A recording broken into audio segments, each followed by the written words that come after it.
हमने concept video में बताया था कि कोई भी वेरिएबल, कोई भी बहुपद या कह दो पॉलिनोमियल, अगर उसके टर्म कितने हैं, 1 टर्म, कितने टर्म है उसमें, 1 टर्म। पॉलिनोमियल में कितने टर्म होते हैं, 1 होते हैं, 2 होते हैं, 3 होते हैं, और भी होते हैं। जो 1 होता है उसको मोनोमियल्स बोलते हैं। एक पदीय, एक पद होता है। जिसमें 2 पद होते हैं उसको द्विपदीय, बाइनोमियल्स। जिसमें 3 पद होते हैं उसको क्या बोलते हैं, त्रिपदीय या ट्रेनोमियल्स।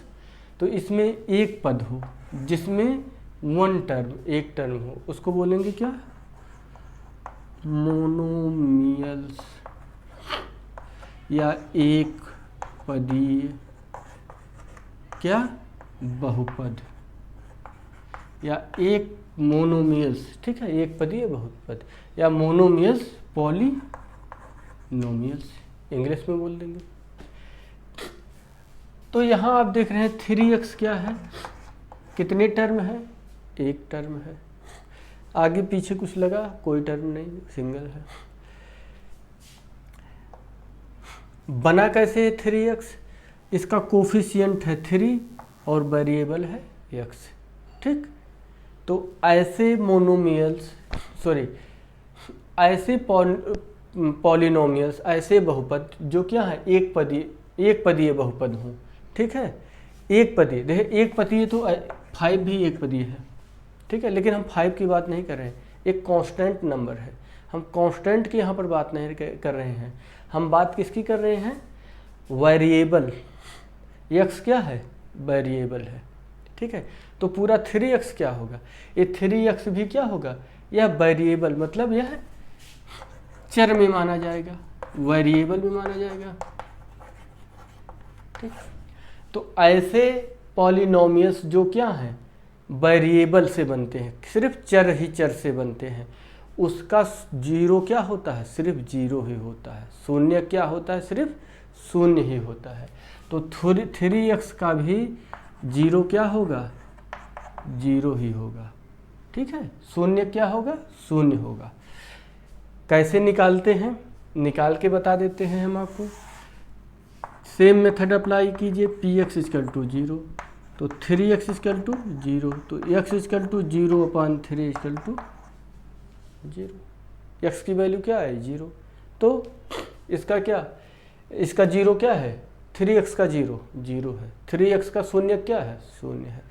ऐसे अगर आपको कोई और क्वेश्चन मिले, सपोज कीजिए x², इसका 0 क्या होगा, इसका भी 0 0 ही होगा। -x³ मिले, इसका भी 0 क्या होगा, 0 होगा। -2x⁴ मिले, इसका 0 क्या होगा, 0 होगा। क्यों, क्योंकि यह एक ही टर्म है, और टर्म कैसा है, सिर्फ वेरिएबल से बना हुआ है, ठीक है। वेरिएबल से ही बना, वेरिएबल और क्या, वेरिएबल और कोफिशिएंट से है बना हुआ है, मतलब इसको पूरे को कहेंगे सिर्फ चर राशि ही है, ठीक है। इसमें 2 पद नहीं है। 2 पद कब होंगे, जब x+5 लिखा हो, x+2 हो, x+3 हो, ठीक है। 2 पद नहीं है, सिर्फ एक ही पद है, सिर्फ एक ही टर्म। टर्म कितने हैं इन सब में, एक है। और क्या है, वेरिएबल है, x भी वेरिएबल, x² भी वेरिएबल, x³ भी वेरिएबल, मतलब ये सिर्फ सिंगल वेरिएबल में होते हैं, ठीक है। सिंगल वेरिएबल समझ रहे हैं, उसमें 1 2 3 4 या 5 ऐसा वर्ड कोई यूज नहीं हो रहा हो।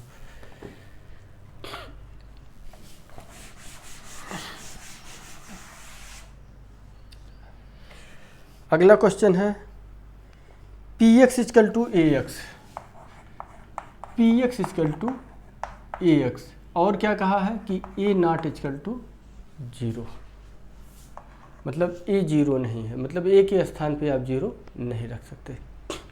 देखिए पॉलिनोमियल में या क्लास 9th या 10th में भी आप जाएंगे, जैसे हम x y z को क्या बोलते हैं, चर राशि, वेरिएबल, और 1 2 3 4 इन सबको क्या बोल रहे हैं, 1 2 3 पाई, 0.5, 1/2, इनको क्या बोल रहे हैं, इनको नॉन वेरिएबल या क्या बोलते हैं, जो चर ना हो, ठीक है, अचर, ठीक है। और दूसरे शब्दों में क्या बोलते हैं, कांस्टेंट बोलते हैं।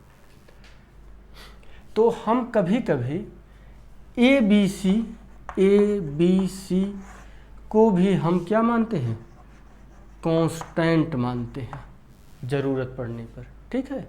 जब हम कोई फार्मूला या इक्वेशन या कोई थ्योरम सॉल्व करते हैं तो वहाँ पर जब हमको कोई कांस्टेंट या अचर राशि लेने की ज़रूरत पड़ती है, वहाँ हम A B C D E F वगैरह ले सकते हैं, ठीक। वहाँ पर लिखना पड़ता है कि ए बी सी क्या है, कांस्टेंट है।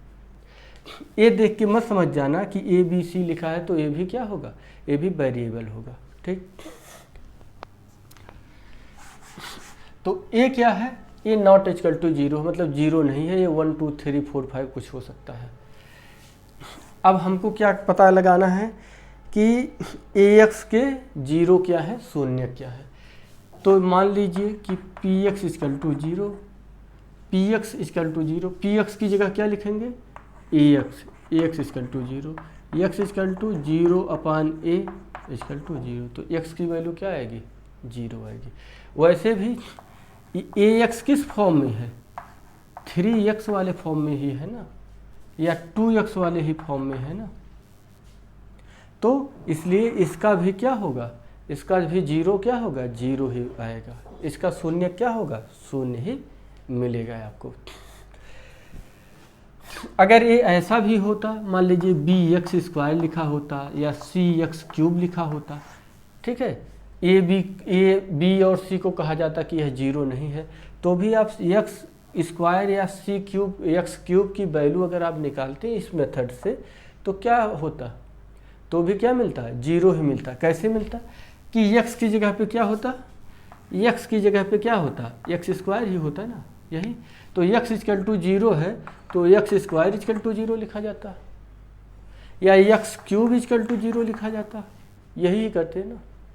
और जब एक एक्स की वैल्यू निकालते तो अंडर रूट क्या होता, 0 या क्यूब रूट 0 होता, तो अंडर रूट 0 या क्यूब रूट 0 की वैल्यू क्या आती, 0 ही आती। तो ओवरऑल मिला के क्या कह सकते हैं, ये चीज़ पहले ही हमने इस मेथड को बता दिया कि जब वेरिएबल 1 टर्म में होगा तो क्या होगा, उसका 0 ही होगा।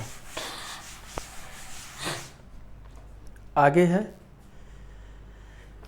दिया हुआ है P X equal to C X plus D, और ये कहा गया है C not equal to 0 C D are real number.